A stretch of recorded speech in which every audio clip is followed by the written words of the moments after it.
Flat Earth Clues 14. The Coat of Credibility.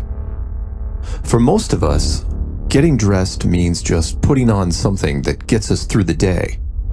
For others, it's projecting forward a subtle, or not subtle, reflection of our personality.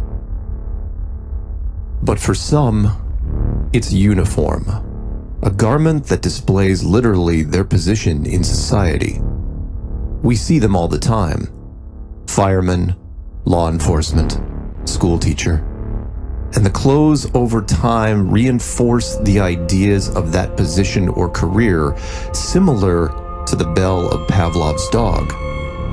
We see the uniform, and the idea behind the institution is imprinted onto the wearer. Without knowing anything about the person, we see bravery, protection, educational excellence, and there are many variations of these types. One uniform is, however, unique, and is the focus of this clue. It is the lab coat, or what I like to call the coat of credibility.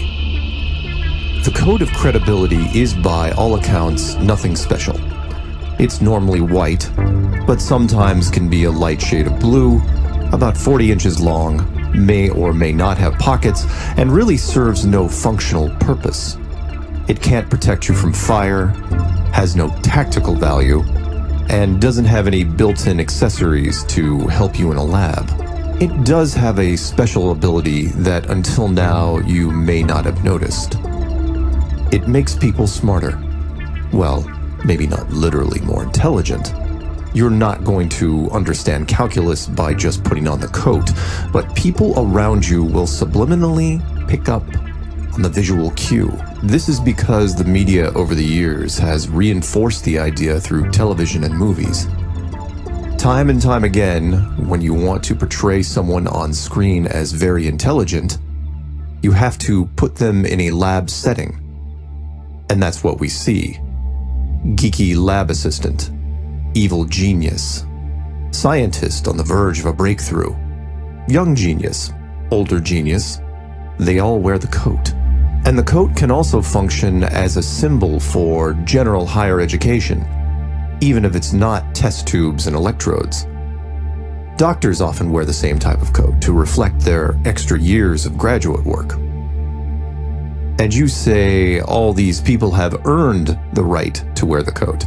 They've had the schooling and deserve to wear the uniform.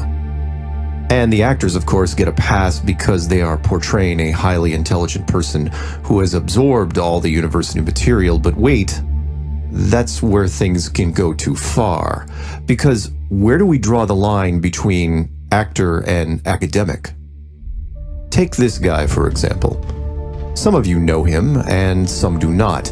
He received a bachelor's degree in mechanical engineering and then ditched it immediately to become an actor. The acting career was slow going until he put on the coat and started talking to kids about science. Keep in mind, he is not a licensed educator or a scientist of any kind. He just played one on TV. But then something strange happened. Some of the media, who remembered him from their childhood, brought him on to answer light science questions. And because he was an actor, it played well. So he was brought on again and again. People started believing, at least subliminally, he was a scientist. Here he is at NASA, and an interview on climate change, and talking politics, and a march for science, and you're killing me, Bill. Killing me. Would any of this have happened without the coat? Not a chance. It was the coat that gave him credibility when there was none, and turned a small-time actor into one of the ranking faces of science. No published papers, no graduate work, just the coat.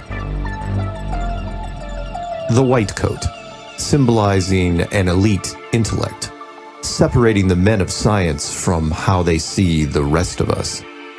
They are above reproach. We are not.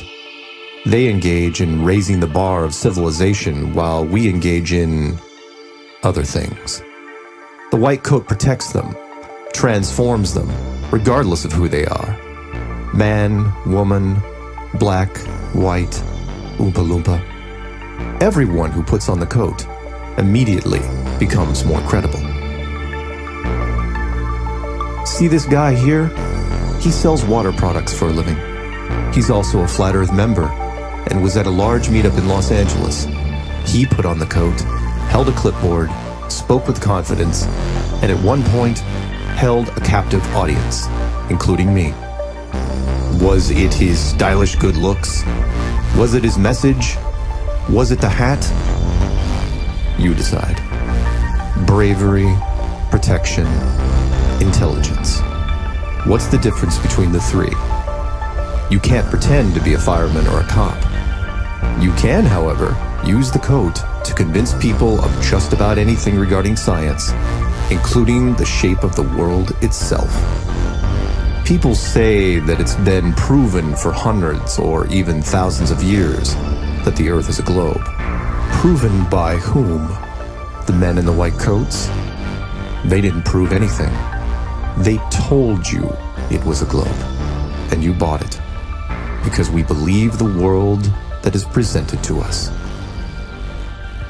So if you see me wearing a white lab coat from time to time, understand why. It's to make a point that not everything is what it first appears to be, and clothes do not always maketh the man.